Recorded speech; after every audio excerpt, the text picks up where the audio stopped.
চট্টগ্রামের বাঁশখালী উপজেলার সরল ইউনিয়নে গত ১লা মার্চ রাত ১০টা নাগাদ এক রিকশা চালককে হত্যার ঘটনার ৬ ঘণ্টার মধ্যে আসামিকে গ্রেপ্তার করেছে বাঁশখালী থানা পুলিশ।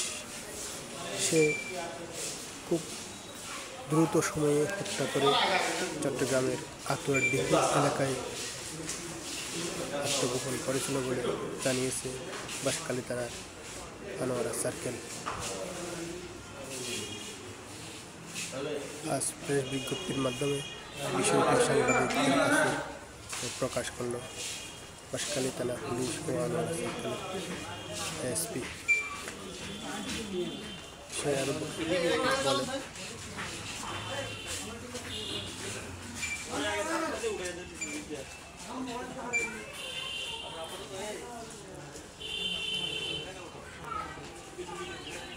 আসলে তদন্তাধীন বিষয় যেহেতু মাত্র একদিন হয়েছে, তো আমরা এখনো পর্যন্ত অন্য আরো কোনো ধরনের কোনো আসামিরিয়া পাইনি।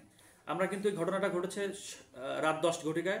আমরা কিন্তু রাত 4টার মধ্যে আমরা আসামি গ্রেপ্তার করতে সক্ষম হয়েছি, এবং এই যে রহস্যটা যে আছে মামলা, আমাদের যে এই হত্যার রহস্য, সেটা কিন্তু আমরা উদ্ঘাটন করতে সক্ষম হয়েছি।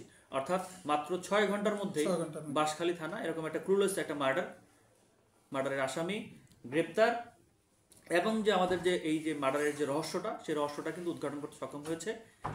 এই কারণে আমি আমার বাঁশখালী থানার সকলকে আসলে ধন্যবাদ দিচ্ছি, বিশেষ করে আমাদের চৌকস টিমে যারা যারা ছিলেন, এবং আপনারা যারা এসেছেন আজকের এই প্রেস ব্রিফিংয়ে যারা এসেছেন, আমাদের প্রিন্ট এবং ইলেকট্রনিক মিডিয়ার যারা যারা আছেন, সকলকে আমি ধন্যবাদ জ্ঞাপন করছি আপনাদের এই সময়টাতে আমাদেরকে ধন্য করার জন্য। একটা প্রশ্ন ছিল। হ্যাঁ, বলেন।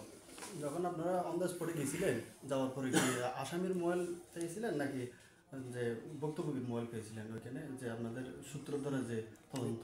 দুইটাই। এইখানে আমরা শুরুতেই বললাম যে আমরা ঘটনাস্থলে ওখানে সে কোনো কিছু নিয়ে যেতে পারেনি। অটোরিকশাও ওখানে ছিল, ভিকটিমের মোবাইলও ছিল, এবং আমাদের হত্যাকারী যে আমাদের আসামি আমরা যাকে বলছি আরমান, তার মোবাইলটাও আমরা, সেই বাটন মোবাইলটা আমরা ওখানেই পেয়েছি, ঘটনাস্থলেই পেয়েছি।